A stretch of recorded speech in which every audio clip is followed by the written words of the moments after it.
నమస్తే అన్న. సంక్రాంతికి చాలా మూవీస్ వస్తున్నాయి టాలీవుడ్ లో. గేమ్ చేంజర్, డాక్ మహారాజు, అలాగే సంక్రాంతికి వస్తున్నాం అని వెంకటేష్ మూవీ కూడా వస్తుంది. ఈ మూడు సినిమాల కాంబినేషన్ ఎలా ఉండబోతుంది? ఏ సినిమా నిలిచిద్ది, ఏ సినిమా గెలిచిద్ది అంటారు? అండ్ వెంకటేష్ గేమ్ చేంజర్ ఈ రెండు పోటీగా ఉంటాయి అనుకుంటున్నాను నేను.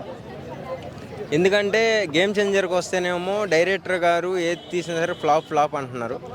సో ఈ సినిమాతో ఇట్టు కొట్టి అదొకటి చూపిస్తారు.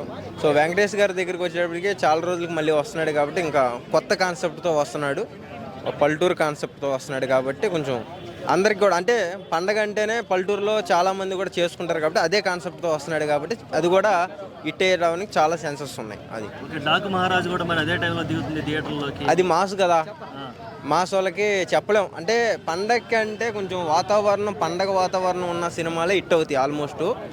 సో మరి ఆ టయానికి రిలీజ్ అవుతున్నాయి కాబట్టి చూడాలి. 50-50 ఛాన్సెస్. ఇటు పోయిద్ది అని నేనైతే చెప్పట్లా, 50-50 ఛాన్సెస్. అది ఇప్పుడు గేమ్ చేంజర్ ముందు కూడా చాలా పెద్ద టార్గెట్లు ఉన్నాయి. ఎందుకంటే ఇప్పుడు పుష్ప కూడా ఫస్ట్ డే దాదాపు 270 కోట్ల వరకు కలెక్ట్ చేసింది కదా. మరి దాని మీద కూడా అదే పాన్ ఇండియా మూవీ, అందులోనూ గ్లోబల్ స్టార్, ఒకవైపు గ్లోబల్ డైరెక్టర్ శంకర్. మరి ఆ ఎక్స్పెక్టేషన్స్ రీచ్ అయ్యే అవకాశం ఉందంటారా గేమ్ చేంజర్? పుష్ప 2ని ఢీ కొట్టలేదు బ్రో. పుష్ప 2 అంటే అదంతా వేరే లెవెల్కి అది, దాన్ని ఢీ కొట్టలేరు.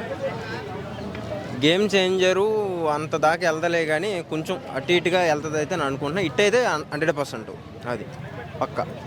ఎందుకంటే ఇటు mega family fans and Ram Charan fans పోటీగా మొన్న గొడవలు ఆల్రెడీ మనం చూసిందే. సో దాని మధ్యలో మళ్ళీ తీసుకురావడం అనేది మనం కరెక్ట్ కాదు. సో అది కూడా హిట్ అయింది ఆల్మోస్ట్. అది ఓకే. ఈ పుష్ప 2 ఎఫెక్ట్ ఏదైతే ఉందో దీనివల్ల ప్రీమియర్ షోలే రద్దు చేయడం జరిగింది. అవును, ఈ బెనిఫిట్ షోలు అలాంటివి కూడా లేకుండా చేసే అవకాశం కూడా కనపడుతుంది.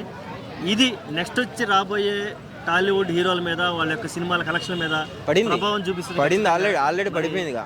దీన్ని మీరు ఫ్యాన్స్గా కానీ ఒక కామన్ టీఎఫ్ఐ అభిమాని కానీ ఎలా తీసుకుంటారు?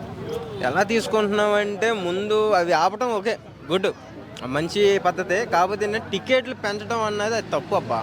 ఎందుకంటే ఇప్పుడు ఎంత పెంచినా సరే తప్పు మందే. యాక్చువల్గా హీరోది కాదు, హీరోయిన్ది కాదు, అండ్ ఇండస్ట్రీది కాదు, తప్పు మందే. మనమే గొర్రెలు. ఇప్పుడు చూసుకున్నా నేను మళ్ళీ నైట్ షోకి వెళ్తానికి మళ్ళీ అమ్మటే మొత్తం హౌస్ఫుల్ అయిపోయినాయి. ఆ రకంగా పెంచినా సరే హౌస్ఫుల్ అవుతున్నాయి అంటే గొర్రెలు మనమే కదా. రెండు సెకండ్ డే నుంచి డ్రాప్ అవుతున్నాయి అని లేవు. ఇప్పుడు చూపినా ఇప్పుడే బుక్ చేయమంటే హౌస్ఫుల్ అక్కడ థియేటర్.